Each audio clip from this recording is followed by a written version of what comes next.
할렐루야. 인사하시겠습니다. 앞뒤 이렇게 보시면서 잘 오셨습니다 하시겠습니다.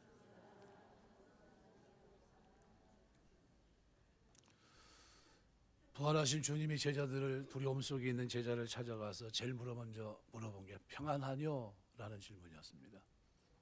사실 이 평안은 되게 중요합니다. 왜냐하면 예수 믿고 구원받은 사람들에게 이 평안은 누려야 될 책임이 있기 때문입니다. 우리가 살아가면서 하나님의 평강을 누리게 되시길 주의 이름으로 축원합니다.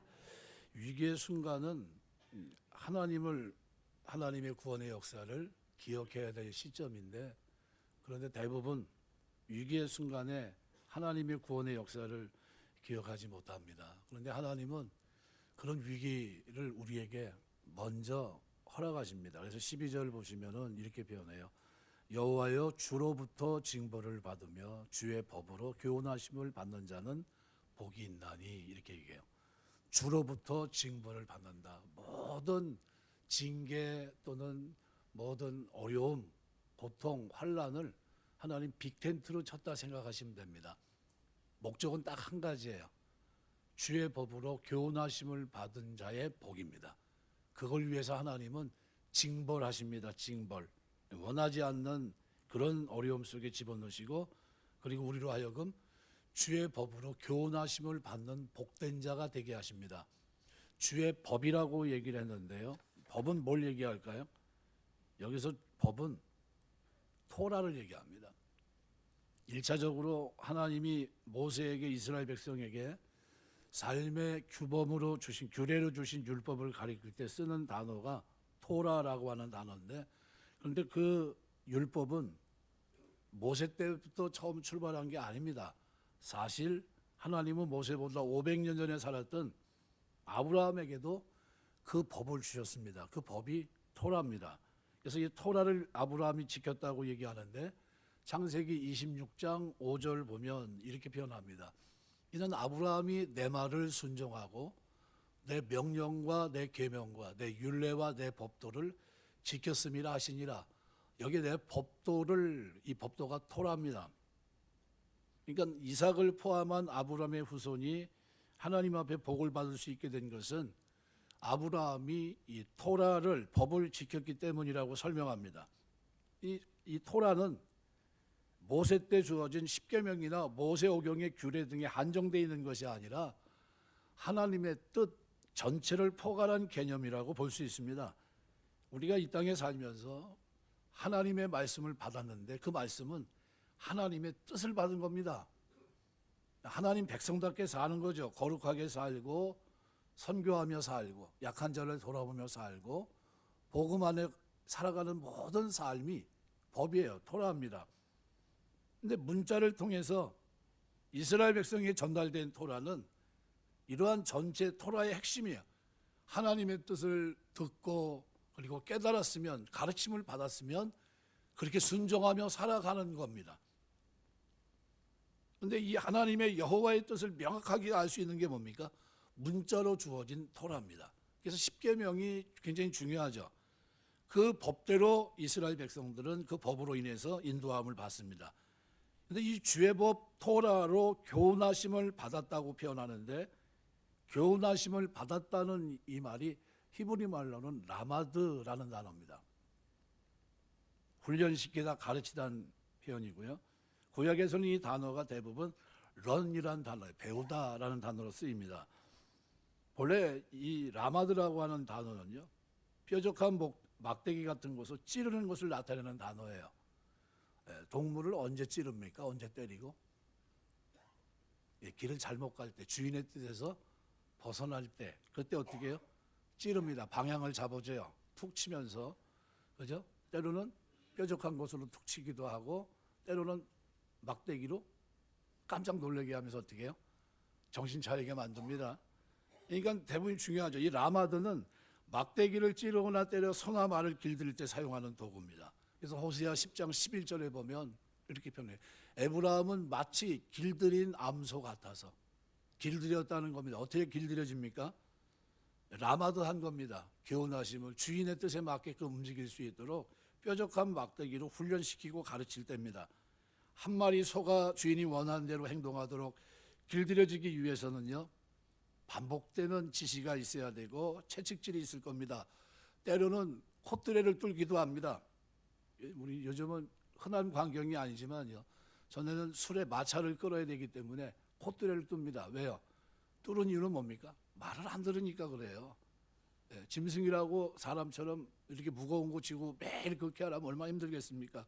그런데 코에 콧뚜레를 끼게 되면 그 다음서부터 어떻게 합니까?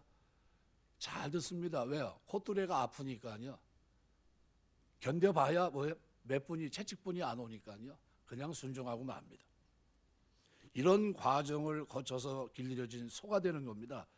이와 같은 배경을 가지고 있는 단어가 교훈하심을 받았다는 거예요. 이 교훈을 받았던 잘 들었다는 얘기가 아니에요. 깨달았다 거기까지도 아닙니다. 이 교훈하심을 받았다는 것은 하나님의 뜻을 내가 깨닫고 그렇게 살아가게 됐다는 겁니다. 주의 뜻을 깨닫고 살아가는 과정까지가 여기 포함되어 있는 거예요. 그러니까 이 주의 토라로 교훈받은 자는 복이 있다 얘기해요. 뭐가 복입니까? 하나님 말씀을 모르는 게 복입니까? 제대로 알고 마음판에 새기고 그렇게 사는 게 복입니까? 오늘 94편은 그렇게 얘기해요. 하나님의 뜻을 가르침을 받아 깨닫고 그대로 하나님의 뜻을 이 땅에 순종하며 사는 그것이 아주레 복이라는 거예요. 그것이 복이라는 겁니다. 왜 이렇게 살아야 됩니까? 그러면 하나님이 그냥 단순히 그렇게만 살게 하기 위해서 그런 일련의 과정을 하나님 허락하십니까? 그게 아니에요. 그래서 13절에는 이렇게 표현합니다. 이런 사람에게는 어떤 사람이요? 라마드의 과정을 통과한 사람은 징벌을 통해 모든 환경 속 이게 하나님이 나를 고치려고 하는구나, 이런 환경을 통해서 영적으로 민감하면서 어떻게 해요? 하나님 나를 부르시는구나, 내가 뜻을 버리고 사니까 나를 어떻게 해요? 지금 채찍질 하시는구나, 막대기로 나를 찌르시는구나. 그리고 정신을 번쩍 차리고 어떻게 해요? 내가 주의 뜻대로 살겠습니다. 이렇게 결정하고 순종하며 그 길을 걷는 주의 법으로 교훈하심을 받은 그 사람은 복이 있는데, 이러한 사람에게는 환난의 날을 피하여 그다음에 악인을 위해 구덩이를 팔 때까지 평안을 주신다. 신약으로 말하면 뭡니까? 둘째 심판을 하기 전까지 하나님이 어떻게 해요? 평강 속에 살게 하시겠다는 거예요. 우리 주님이 부활하셔서 제일 먼저 하신 말이 뭐라고요? 평안하뇨 물어봤어요. 옆 사람 물어보세요. 평안하뇨 물어보세요. 무덤덤합니다. 지금 얼굴이. 자다 깨가지고 이게 뭔 소린가. 다시 한번 물어보세요. 평안하뇨? 평안하십니까? 평안하시길 축원합니다. 예수 믿는 사람은요, 환경을 초월해서 평안해야 돼요. 하나님 나에게 평안을 주셨다. 예수 안에서. 그러면 내가 평안을 받았는데 그럼 나에게 뭐가 있는 겁니까? 지금 말씀이 있는 거예요. 말씀에 대한 배움이 있고 그 가르침에 대한 깨달음이 있고 거기에 대한 순종이 포함되어 있는 겁니다. 이게 라마드예요. 교훈하심을 받은 겁니다. 여러분 오늘 와서 교훈하심을 받고 있는 거예요. 그러면서 어떻게 하나님의 뜻이 이거였구나, 하나님이 나에게 주려고 하는 게 평안이었구나 하는 걸 깨닫는 겁니다. 그러면 이 평안을 깨닫는 그 사람들은 어떤 사람일까요? 어떤 일이 있어도 하나님이 이렇게 얘기합니다. 그는 내 백성이다. 그는 내 기업이다. 14절 보면 이렇게 얘기해요. 여호와는 자기 백성을 버리지 아니하시고 자기 소유를 외면치 아니하시다. 그 사람을 자기 백성, 자기 소유라고 얘기합니다. 히브리어에서 부정어로는 절대 부정입니다. 영구적인 부정. 절대로 그런 일은 일어나지 않는다, 이런 얘기예요. 어떤 일이 일어나지 않습니까? 자기 백성을 버리는 일은 일어나지 않는다는 거예요. 절대로 이런 과정, 법을 가지고 교훈하심을 받고 사는 복된 자를 버리는 일은 일어나지 않는다. 그 사람은 하나님의 소유인데 그 사람이 환경 속에 어려움을 당할 때 외면하는 일은 일어나지 않는다. 그럼 무슨 얘기입니까? 여러분이 살아가면서 하나님이 여러분의 삶을 들여다보시면서 여러분이 뭐 할 때요? 징계, 환난의 날을 경험하고 살아갈 때 그때 때로는 뭐예요? 어렵거든요. 그런데 그때 하나님이 자기 소유를 어떻게 해요? 외면하는 일은 없다는 거예요. 그럼 그 고통을 돌아보시겠다는 거죠. 그래서 시인이 16절에 이런 고백을 합니다. 누가 나를 위해 일어나서 행악자들을 치고 누가 나를 위해서 일어나 악행하는 자를 칠까? 이미 가장 큰 고민이 뭐였냐면요, 왜 악한 사람들을 하나님 심판하지 않냐는 거예요. 그래서 3절 4절에 보면 여호와의 악인이 언제까지 개가를 부르리이까? 그들이 마구 짓거리며 오만하게 떠들며 죄악을 행하는 자들이 다 자만하나이다. 여호와여, 그들이 주의 백성을 짓밟으며 주의 소유를 곤고하게 하며 과부와 나그네를 죽이고 고아들을 살해하며 말하기를 여호와가 보지 못하며 야곱의 하나님이 알아차리지 못하리라 하나이다. 이 환경을 보면서 가슴 아픈 거예요. 이게 어떤 일이지? 왜 하나님의 사람들, 하나님 섬기는 사람들에게 이런 어려움을 주셨지? 이걸 뭐로 표현합니까? 환난의 날로 보고 있는 거예요. 근데 이 환난의 날, 빅텐트를 하나님 치셔서 이렇게 환난이 됐든 저런 환난이 됐든 환난의 날에 궁극적인 목적은 뭡니까? 평안이에요. 그래서 13절에 이렇게 표현, 이런 사람에게는 환난의 날을 피하게 하사 악인을 위해 구덩이를 팔 때까지 평안을 주신다. 이 땅을 사는 동안 하나님이 주신 평안을 빼앗기지 않고 평안을 누릴 수 있도록 어떻게 하겠다요? 자기 백성, 자기 소유를 버리지도 않고 그 환경 속에, 고통 속에 있는 그들을 외면하지도 않겠다는 거예요. 지켜주겠다는 겁니다. 도와주겠다는 거예요. 그들을 붙잡아 주겠다는 겁니다. 그들을 위로하시겠다는 거예요. 그것이 오늘 본문 17절에서 19절까지 내용입니다. 여호와께서 내게 도움이 되지 아니하였다면 내 영혼이 벌써 침묵 속에 빠졌을 거다. 하나님이 우리에게 주시고자 하는 건 뭐라고 그랬습니까? 평안입니다. 평안. 예레미야 29장 11절 보면 이렇게 표현해요. 여호와의 말씀이니라 너희를 향한 나의 생각을 내가 아나니 평안이요 재앙이 아니니라. 너희에게 미래의 희망을 주는 것이니라. 이 언제 예레미야에게 얘기하신 말씀이냐 하면요, 유다 백성이 우상 숭배를 하고 하나님을 떠났어요. 말씀을 버리고 자기 멋대로 살아갑니다. 죄악 속에 하나님은 바벨론에 의해서 망하게 하시고 70년 포로 생활을 허락하십니다. 이제 70년 포로 생활이 눈앞에 닥쳤어요. 이스라엘 백성 입장에서는 자존심이 상하는 거예요. 이방 나라에 개처럼 끌려가야 되고 가족이 뿔뿔이 흩어지는 건 뭐 말할 것도 없고요. 고통의 측면에서는 받아들일 수가 없는 고통입니다. 이걸 좀 거부하고 받지 않았으면 참 좋을 텐데, 근데 그때 이 환경을 앞에 두고 있는 그런 이스라엘 백성들에게 하나님께서 들려주신 내용, 그 말씀이 바로 이겁니다. 너희를 향한 나의 생각이 내가 안다. 나는 너희를 향해서 재앙을 주려고 하는 게 아니라 너희가 이 땅에 사는 동안 평안을 누리게 하기 위해서 이 과정이 필요하다. 무슨 과정이요? 징벌하는 과정이 필요하다는 거예요. 고난과 고통을 피해갈 수 없는 현실이긴 하지만 결과적으로 이것이 너희로 하여금 이 과정을 통과하면서 너희가 진정한 샬롬을 맛보게 될 거다, 이런 겁니다. 하나님께서 그들의 신앙을 온전히 정화하십니다. 부족했던 그들의 삶을 돌아보게 하시고, 그리고 참된 평안을 누릴 자격이 있는 자로 만들어 놓으신 후에, 그리고 어떻게 해요? 평안을 주시겠다고는 하나님의 선언입니다. 어떻게 하셨나요? 진행입니다. 하나님은 그대로 진행하셨어요. 70년 동안 나라 잃은 슬픔 속에, 부모 잃은 슬픔 속에, 나라 뭐 그것만 있습니까? 성전을 잃은 슬픔 속에 그저 버드나무에 수금을 걸어놓고 조롱합니다. 너희가 섬기는 하나님이 어디냐는 거예요. 너희가 부르는 여호와 이름이 어디냐는 거예요. 그 하나님께 너희가 불렀던 찬송을 가지고 한번 노래를 한번 불러보라는 거예요. 바벨론 강가에서 그들이 웁니다. 우리가 왜 이렇게 됐냐는 거예요. 왜 이런 죄를 졌냐는 거예요. 하나님을 그리고 거기에서 철저히 회개합니다. 잘못했구나, 잘못했구나. 그리고 회개합니다. 그리고 때가 돼서 이제 그들이 돌아오게 돼요. 오늘 17절에 보시면 여호와께서 내게 도움이 되지 아니하였다면 내 영혼이 벌써 침묵 속에 잠겼을 거다. 이 침묵이란 말은 히브리 말로 두마란 말인데요, 벙어리가 되다는 어원에서 유래한 단어입니다. 이 침묵, 고요, 죽음을 의미하는데 72년에서는 이 단어를 음부, 무덤을 의미하는 하데스라는 단어로 번역했습니다. 이 하데스는 본래 죽음, 음부, 죽은 자의 세계를 의미하는 단어인데 히브리어 셰올이라는 단어의 대응어입니다. 헬라어 하데스란 말은 히브리어 세올과 비슷한 말이에요. 이건 70인역에서 세올의 대응어인 하데스로 두마라고 하는 단어를 번역했다는 사실은 두올과 스올이 같은 의미라는 거죠. 죽을 것과 같은 곤고한 처지에 빠진 것을 의미하는 겁니다.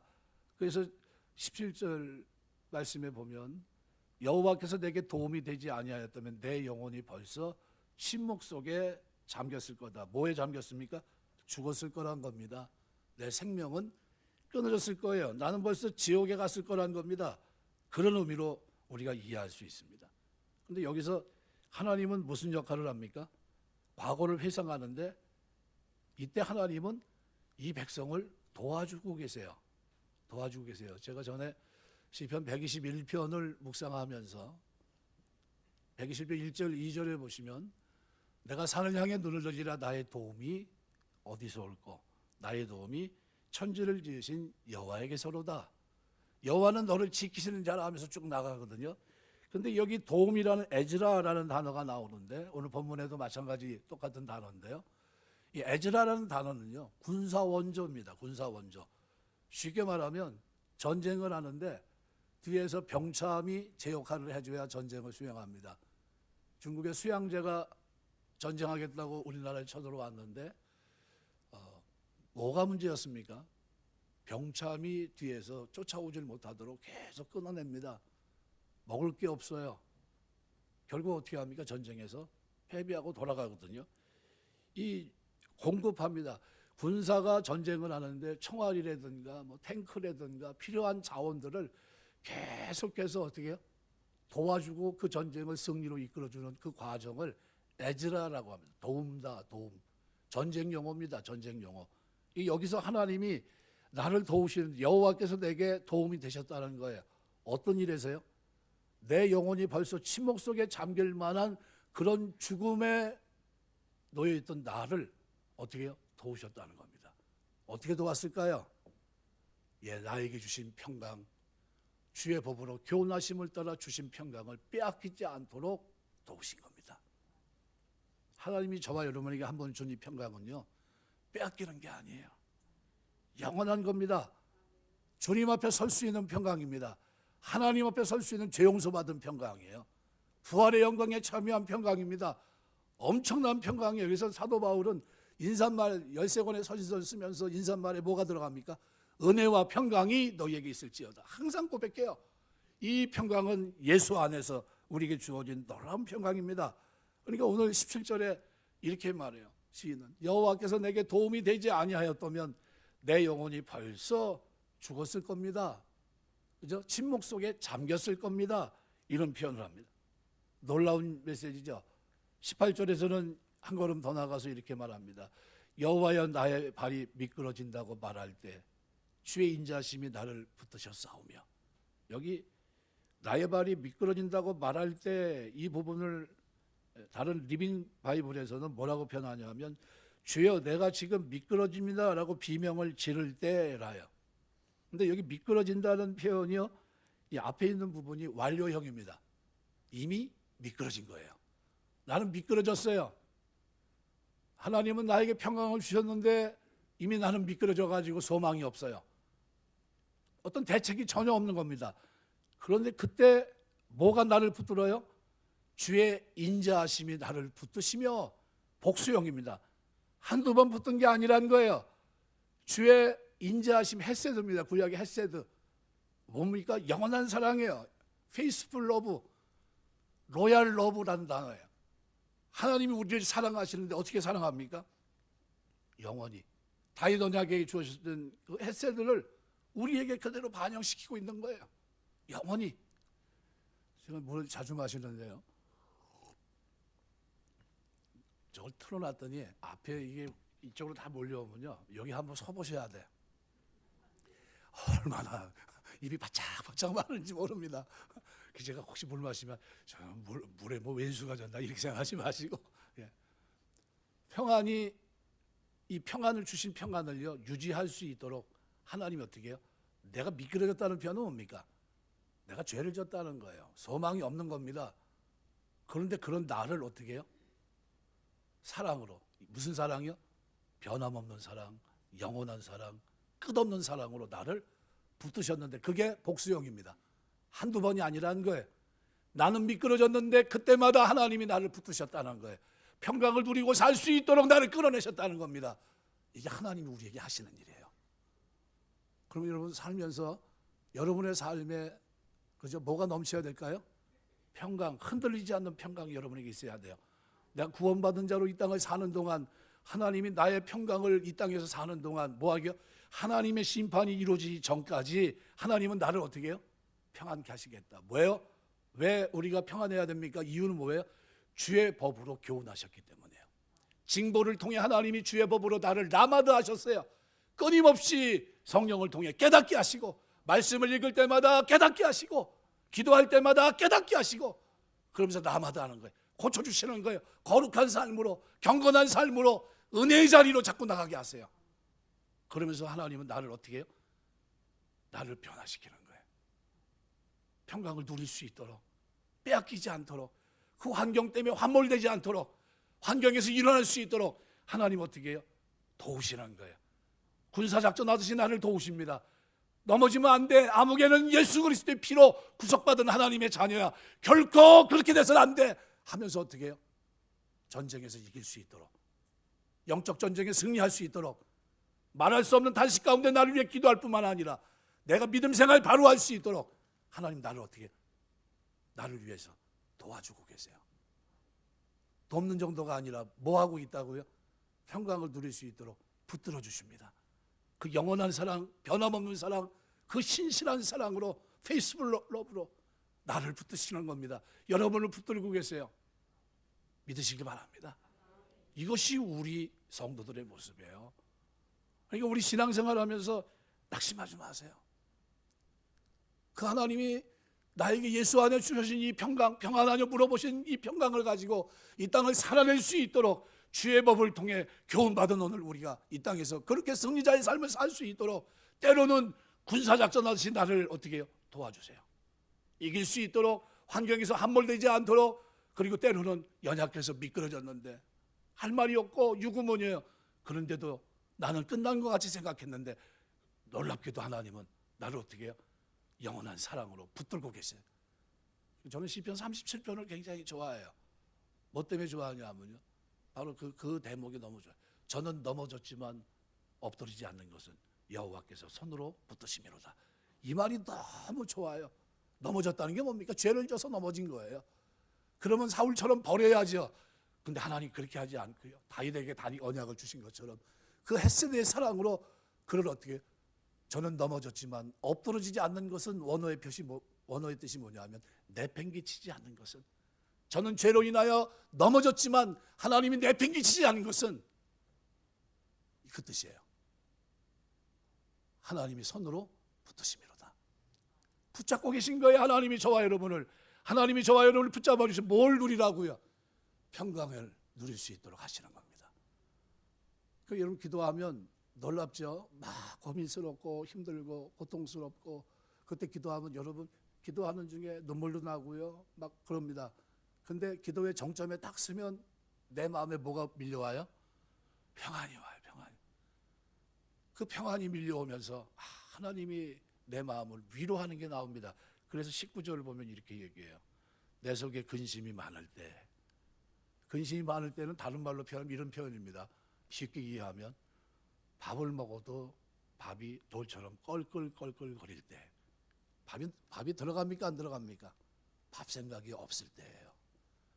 먹어도 소용없고 아무 관심이 없고 그 근심, 이게 나에게 너무나 고통이 됐을 그때입니다. 그때예요. 그런데 뭐가요? 주의 요한이 내 영혼을 즐겁게 하시나이다. 현재형이 하시나이다. 현재형입니다. 현재 시제예요. 하나님이 나로 하여금 어떻게 해요? 과거를 회상하게 하십니다. 그때 하나님이 너를 도우셨어. 네가 평강을 빼앗기지 않도록. 그렇게 끝난 게 아니야. 그때 하나님이 돕지 않았으면 내 영혼은 벌써 지옥에 갔을 거야. 그런데 네가 미끄러졌잖아. 그런데도 하나님은 그 영원한 사랑으로 너를 붙들어 주셨어. 그때도 하나님 한두 번이 아니야. 셀 수 없이 네가 미끄러지는 그때마다 하나님은 너를 건져내셨던 거야. 근데 거기서 그치지 않아요. 네가 고민하며 한숨 쉬며 잠을 이루지 못하고 밥을 넘기지 못하면서 고통 속에 있을 그때 하나님은 너를 어떻게 했다는 거예요? 주의 위안이 내 영혼을 즐겁게 하셨다는 거예요. 뭐 하지 못하도록요? 평안을 빼앗기지 못하도록. 이게 우리 하나님의 은혜입니다. 그래서 성도들의 놀라운 구원 체험은요, 반드시 필요합니다. 여러분 신앙생활 하면서 하나님의 평강을 누리게 되시길 주의 이름으로 축원합니다. 이 좋은 신앙생활을 해야 되는데, 그런데 이제 우리 교회가 초신자들이 좀 있어요. 초신자는 뭐냐면 이제 예수 믿는 분들입니다. 그래가지고 성경에 대해서 잘 모르시는 분이 너무 많아요. 자꾸 읽으셔야 되는데, 그리고 성경이 뭔지 좀 알아야 좀 제대로 읽을 수 있을 것 같아요. 지난주에 하이델베르크 신앙고백서를 제가 이재용 목사님한테 좀 시켰어요. 왜냐하면 저희 조직신학 전공이라 그거 아주 잘합니다. 제가 이렇게 그러니까 잘해요. 그래서 내가 그럼 그거 가지고 한번 청년회 가르쳐라 했는데 이미 다른 데서도 그걸 많이 가르쳤던 친구예요. 그래서 내가 아주 전문가입니다. 그래서 그거 좀 해라. 중급에 해당됩니다. 웨스턴 신앙고백서를 교회신학이라고 표현하는데 그런 것들을 이제 가르칠 수 있는 그런 능력이 되는 거죠. 그런데 한 시간을 했는데 그날 마침 초신자들이 몇 분 오셨어요. 질문하는데 오늘 내가 강의한 거 좀 어느 정도 좀 잘 이해가 되십니까? 했더니 모르겠대요. 무슨 말을 하는지 잘 모르겠습니다. 이렇게 얘기해요. 그럼 어떻게 해야 돼요? 수준을 낮춰야죠. 그래서 제가 그랬어요. 그거 일단 뒤로 유보해 놓고 성경 개관 4주 매주 토요일 날 10시서부터 11시 반까지 1시간 반씩 4주에 걸쳐서 66권 성경 개관에 대해서 설명해라 그랬어요. 초급이에요. 그래서 제가 광고하는 겁니다. 우리 여전사님이 제가 그랬어요. 다 뽑으라 그랬어요. 우리 교회 등록한 사람 가운데 신앙 수준이 내가 볼 때는 좀 이분도 좀 들었으면 도움이 되겠다 싶은 사람들은 제가 다 뽑아가지고 전사님한테 전화하라 그럴 거예요. 전화하면 나오시길 주의 이름으로 축원합니다. 남의 소리가 작아. 이게 재수없게 또 뽑기 하면 내가 잘 안 걸린 교회 갔더니 그냥 나를 또 뽑아서 또 교육받아야 된다고 그러네. 이러는 것 같아요. 나와야 돼요. 아멘입니까? 그래도 목소리가 작아. 이게 내가 걸리면 안 되는데 나 바쁜데 이러시는 것 같아요. 이거 뭐 밥이 나와 뭐가 나와. 교회 가서 배우는 게 뭐 도움이 될까 그런데요. 진짜 도움이 됩니다. 신앙의 질을 바꿔놔요. 나오시기 바랍니다. 네, 나와야지. 전사님 전화해서 안 된다, 뭐 시간이 없어서 뭐 어쩌고 저쩌고 그런 분들은 다 얘기하세요. 제가 직접 전화해서 나올 수 있도록 할 겁니다. 같이 성장하자고요. 같이 누리자는 거예요. 평강을 누려야 됩니다. 그래서 이 누리지 못하면 어떻게 돼요? 근심 속에 살아갑니다. 미끄러져요. 하나님의 도움이 없다고 얘기해요. 하나님 나를 위로하지 않는다고 합니다. 다른 사람 다 위로하는 것 같은데 나는 위로가 없다고 얘기해요. 말이 안 되는 얘기를 막 하려고 합니다. 그래서 18절에 이 미끄러진다는 마타라는 말이 완료형입니다. 나는 이미 막 미끄러졌어요. 그런데 하나님이 나를 붙드십니다. 미완료형입니다. 사드란다는 기본적으로 붙들어 주지만요, 상징적으로 위로하고 원기를 북돋고 심령을 강하게 해주는 것을 말합니다. 하나님 우리를 어떻게 해요? 붙드십니다. 나는 미끄러져서 하나님께 면목이 없는데 그때마다 하나님은 나를 붙드셨는데 이것이 뭐예요? 미완료형입니다. 반복적인 겁니다. 하나님은 위기에서 구원도 하셨고 영적 심리적으로 위로하시고 심령을 강하게 하십니다. 하나님의 붙들어 주심을 시인은 미끄러진다고 말할 때마다 지속적으로 반복적으로 그를 일으켜 세우셨다고 말합니다. 하나님의 은총은 한 번으로 끝난 게 아니라 필요할 때마다 이길 수 있도록 그렇게 살 수 있도록 반복적으로 계속해서 어떻게 해요? 도와주신 거예요.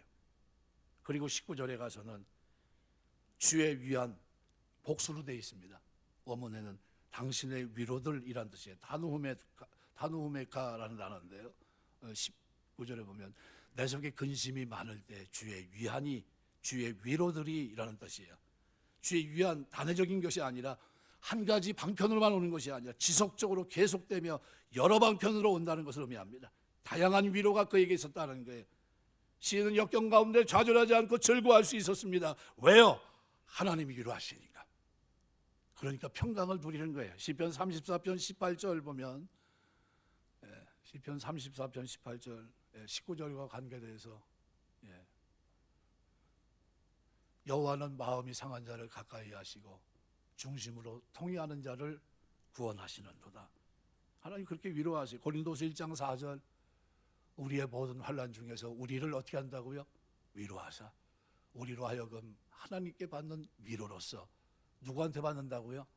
하나님 우리 위로하세요. 직접 성령을 통해 위로하십니다. 하나님께서 받는 위로로서 모든 환난 중에 있는 자들을 능히 위로하게 하시는 이시로다. 뭐 때문에 그렇게 위로하십니까? 평강 때문에. 평강. 제가 기도하면서 이제 어떤 때 울면서 기도할 때가 있는데, 그때 기도할 때 이 찬송을 부를 때가 은혜가 돼요. 평안을 너에게 주노라. 이 찬양 아시죠? 세상이 줄 수 없는, 세상이 알 수도 없는 평안, 평안, 평안, 평안을 내게 주노라. 주님은 줬다고 그러세요. 받으셨나요? 주님은 주기만 한 게 아니라요, 누릴 수 있게 하십니다. 평안을 누릴 수 있도록 그 하나님이 이 연약한 나를 붙드시고 전쟁하듯이 나를 도우시고, 그 정도가 아니에요. 실망하고 하나님께 면목이 없을 정도로 미끄러졌는데, 한두 번도 아닌데 그때마다 하나님은 능력의 손으로 내팽개치지 않고 붙들어주고 계세요. 넘어졌지만 엎드러지지 않는 것은 여호와께서 손으로 붙드심이로다. 이게 얼마나 감사한지 기도하면 눈물이 나요. 하나님 면목 없습니다. 그런 저를 끝까지 사랑하시니 감사합니다. 그 영원한 사랑으로, 신실한 사랑으로 반복적으로 나를 붙들어 주세요. 뭐 하라고요? 평안 빼앗기지 말라고. 아들아, 너 평안하게 살아야 돼. 주님이 준 평안은 빼앗기는 평안이 아니야. 세상의 어떤 환경에서도 흔들리지 않는 거야. 그러면서 어떻게 해요? 죄로 인하여 고민하고 고통하고 신음하고 있는 그때 주께서 위로하시고 건져내세요. 그리고 말할 수 없는 은혜로, 성령이 강같이 흐르는 은혜로 이 마음에 평강을 주십니다. 내 배에서 생수의 강이 흐르게 하려 한 그대로 기도하면서 하나님의 은혜를 체험하게 해요. 물밀듯이 밀려오는 그저 근심 걱정이 다 사라지고 하나님과 나 독대하고 있는 그 순간은 그야말로 영광의 순간입니다. 뭐 때문에요? 하나님이 징계한 것이 헛되지 않고 주의 법으로 개운하심을 받고 사는 것이 복이라고 하는 것을 하나님이 증명하시는 거예요. 이러한 자들에게 주시는 평강은 빼앗기지 않는 평강이고요, 세상을 이기는 평강이고요, 환경을 뛰어넘는 평강이고요, 세상이 감당 못하는 평강이에요. 이 평강을 우리에게 주신 거예요. 바울과 실라가 매를 맞고 감옥에 갇혀서 누렸던 평강이고요, 죽음 앞에서 변하지 않고 하나님을 향해 신실한 믿음을 가졌던 그 평강이에요. 담대함을 잃어버리지 않던 평강입니다. 이 평강을 우리 예수 안에서 오늘 우리에게 주신 겁니다. 누리시게 되길 바랍니다. 한번 마지막으로 옆 앞뒤를 보면서 평안하냐 물어보세요. 평안하냐? 평안하냐? 우리 교회 나오시는 분들은 평안하시길 주의 이름으로 축원합니다. 기도하겠습니다.